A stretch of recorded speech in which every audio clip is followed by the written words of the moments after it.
महाकुंभ में हुई भगदड़ में जिन लोगों ने अपनी जान गंवाई, उनका सही आंकड़ा क्या है?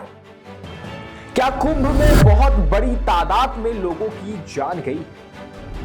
क्या सही आंकड़े बताने से कुंभ में आने वाले लोगों की संख्या कम हो जाएगी, या आने वाले चुनाव में बीजेपी को नुकसान होगा, या फिर सरकार सही आंकड़े दे रही है, जानबूझकर इस मुद्दे को राजनीति का बड़ा मुद्दा बनाया जा रहा है। नमस्कार, मैं हूं शिखरदीप और आप देख रहे हैं GBN24। अब कुंभ में हुई भगदड़ को लेकर सरकार के ऊपर लगातार आरोप लग रहे हैं।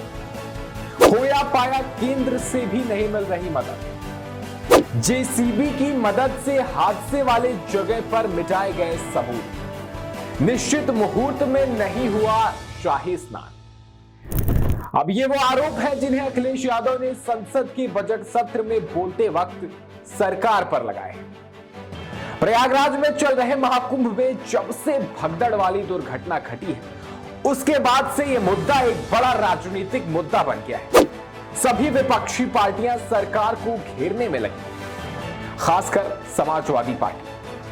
समाजवादी पार्टी के मुखिया अखिलेश यादव लगातार सरकार से यही सवाल पूछ रहे हैं कि मरने वालों का सही आंकड़ा क्या है, कितने लोगों ने उस भगदड़ में अपनी जान गंवाई, उसका सही आंकड़ा क्या है। बजट वाले दिन अखिलेश यादव की पार्टी ने इसी मुद्दे को लेकर सदन से वॉकआउट भी किया।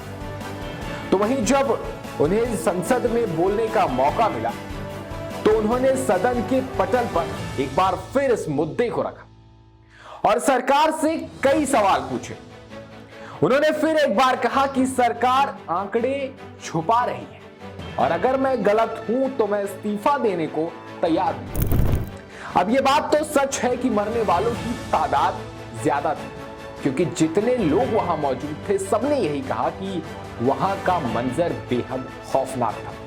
लाशें बिछी हुई थी और उन लाशों के पास कोई रोने वाला भी नहीं। जो लोग कुंभ आइए की बात मानकर चले गए और कभी वापस नहीं आए, उनकी जिम्मेदारी कौन लेगी? क्योंकि सिर्फ संवेदनाएं प्रकट करने से सब कुछ सही नहीं होने वाला। जान तो गई है। अब सवाल तो जायज है कि अगर सरकार लगातार बाकी सारे आंकड़े जारी कर रही है तो मरने वालों के सही आंकड़े क्यों नहीं जारी कर रही? अखिलेश यादव ने इस पूरे मुद्दे पर सरकार से कई सवाल पूछे और इस पूरे मुद्दे को लेकर सर्वदलीय बैठक बुलाए जाने की बात भी कही। अखिलेश यादव ने कहा कि महाकुंभ स्थल में बना खोया पाया केंद्र भी लोगों की तलाश नहीं कर पा रहा। खोया पाया केंद्र से भी कोई मदद नहीं मिल रही। संसद में अखिलेश यादव ने कहा कि भगदड़ में मारे गए लोगों के लिए सदन में 2 मिनट का मौन भी नहीं रखा। सपा प्रमुख ने कहा कि हादसे में कई लोगों के मरने के बाद हेलीकॉप्टर से पुष्प वर्षा की जा रही है। ये कैसी सनातनी परंपरा है? जेसीबी की मदद से हादसे वाली जगहों के सबूत मिटाए गए। अखिलेश यादव ने कहा हादसे वाली जगह पर भगवान जाने कितने चप्पल, कपड़े और साड़ियां पड़ी, उन सबको जेसीबी मशीन से और ट्रैक्टर ट्रॉली से उठवाया गया और यह बात बिल्कुल सच है।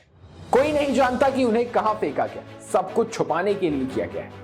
अखिलेश यादव ने कहा कि महाकुंभ में निश्चित मुहूर्त में शाही स्नान यानी अमृत स्नान भी नहीं हो पाए। बीजेपी सरकार में शाही स्नान की परंपरा भी टूट गई। पुण्य कमाने आए लोग अपने परिजनों के शव लेकर यहां से गए। इसके साथ ही सदन में अखिलेश यादव ने जातीय जनगणना कराए जाने की मांग की। तो इस पूरे मुद्दे पर आपको क्या लगता है? क्या उस भगदड़ में सरकार की गलती है? क्या सच में सरकार पूरे आंकड़े को छुपा रही है? क्या मरने वालों की संख्या बहुत ज्यादा है? आपको क्या लगता है? हमें कमेंट में जरूर बताएं।